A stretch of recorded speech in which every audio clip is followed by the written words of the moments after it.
Стартуваше капиталното одвојување на атмосферската од фекалната канализација и изградбата на нова атмосферска канализација. Почетокот на градежните работи беше означен на улицата Страшо Ербапче, а ќе ги опфати уште улиците Димитар Влахов и Роза Петрова, како и булеварот Теодосија Паунов. Дужината на трасата која ќе се работи оваа година, мислам се ќе фати и наредната година, тесно негде околу 6800 метара. Вредноста на инвестицијата е околу 96 милиона и 200.000 денари. Изведувач на работите ќе биде фирмата Жико, а додека надзор над работите ќе биде Зум од Скопје. Време трајање на изведбата на овие 6800 метри е 14 месеци.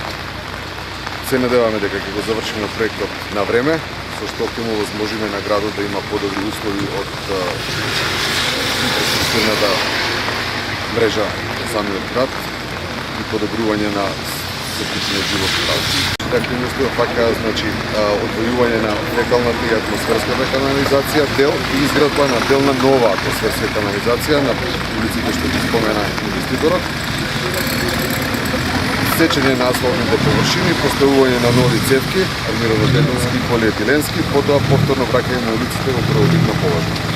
Инвеститор на проектот за одвојување на атмосферската од фекалната канализација и изградба на нова атмосферска канализација е Европската инвестициона банка заедно со општина Кочани.